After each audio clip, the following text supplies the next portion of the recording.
Hey everybody, and welcome to my channel.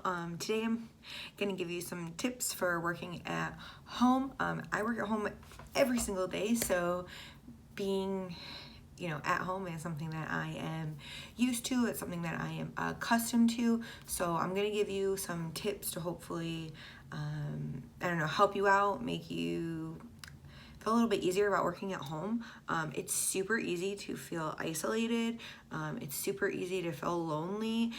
It's super easy to feel like you're not getting anything done and you're not being productive, and it's super easy to get distracted. So those are kind of some of the things that I know. I've been working at home for about 3 years now, so it's just a little bit different because I already kind of know what to expect and what to do. So to start out with, I'm actually going to tell you my very first tip. And my first tip is you need to have a designated workspace. So this isn't your couch, this isn't your bedroom, this isn't your dining room table. Like, you need to make a designated workspace that is separate from everything else in your house, that you can say, okay, this is where I sit down to do work. So this is my actual designated workspace. I have some files. I have a bookshelf that has all of my books on it. I actually have my backpacks here that I use. I do coach outside of the home, although I'm not currently coaching. I have my desk set up with my 2 monitors, and then I have my little supplies area. And I have a couple decorations. Decorations aren't necessary, but they are totally 100% helpful. So really that's kind of my first tip, is have a designated workspace. All right, my second tip, if you're new to working at home, is have a schedule. I actually do a schedule 2 ways. I have a Google Calendar, which is on my computer. It gives me notifications 10 minutes before I need to do something. And then I also have a planner. I'm going to show you guys a different page because I don't want any of the people's names to be seen, but I actually have a planner, and I write down things on here as well, and I block out times. So that's really what's important, is block out your time, know a schedule. If you're someone that knows you need to check emails, then have a start time, have an end time. If you don't want to use your Google Calendar, or you don't want to do a hard-written calendar, like a person who can remember things, you can try that if you want. I tried that at first when I first started working at home. It didn't work for me. I have to have that Google Calendar, and part of the reason why I have that Google Calendar is going to go into my next tip, which is tip 3. So when you are going to be at home all the time, if you don't want to give out your personal cell phone number, which I personally do not like to give out my personal cell phone number for work. So I have Google Voice, and that's where I get my phone number from. And then I also have that linked with You Can Book Me, so people can book times on my calendar when I'm open. That way I'm not getting calls all times of the day. I'm not open all the time. There are specific times when I can get calls. There are specific times when I can't get calls. So Google Voice is free. You Can Book Me is free. And that way, the one thing that works out really nice is you have set some parameters for yourself then, and you have some set hours. It is super, super easy when you are working at home to make every hour a working hour. But that's not really what you want to do, and you'll get burnt out really fast, and you'll be like, working at home sucks. It is awful. So really give yourself some parameters. So I start my day every single day at sometime between 6:30 and 7. That is always my goal. 6:30 to 7, I start my day, I get to work. And then I end my day every day between 3:30 and 4. Are there days when I shift things around and I work late and do something during the daytime? Yeah, there certainly is. But I just, do that on an at-need basis. But on normal working is 6:30 to about 4. So that's really that's what I work every single day.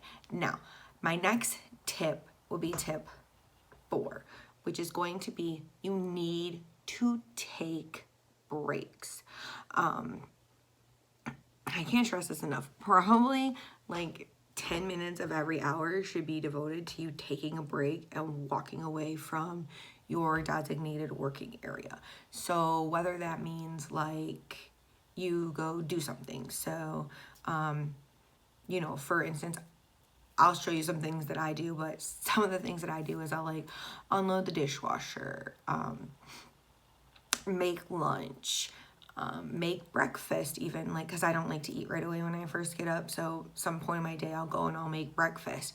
I go read a book with my kids. I go play a game with my kids. I go outside for a walk, because you will go a little stir crazy if you don't do something to break up your day and get yourself moving, especially if you were at a job where you were up and walking around and moving all the time. To be very sedentary is going to be very different. And it's going to make it a little bit more difficult for you to kind of get things done. So here is my first break of the day, taking my pupperoos out to go potty, and it's raining today where I live. So I don't know how far out I'll actually be going, because I don't really like getting wet. Another idea for when you're taking a break is to just throw in a little bit of exercising. Here's where I just kind of do some squats during the day. And then another thing to do during a break is just like a household activity. So here's where I'm just emptying out the dishwasher. I guess my last tip is, you know, don't get bogged down. Work will be there tomorrow. Work will always be there. Work will be there even when you're not there anymore. That's something that was really hard for me to learn in life, was that a place will function and a place will go on with or without you. So, you know, don't sacrifice your family. Don't sacrifice your health. Don't sacrifice any of those things for your job, because while your job is important and you might love your job, like I personally, I love my job. I like what I do. I love how I am able to help people. I love everything about my job. But at the end of the day, it's still just that. It's still a job. It does bring me a lot of fulfillment, but at the end of the day, like, they're going to keep going on with or without me. And like I said, that was, so real talk, that was a really hard thing for me to understand, was that a place would go on with or without me. I've left a few different jobs in my life, and I just always remember thinking like, there's no way that like they're gonna be able to do it without me. And guess what?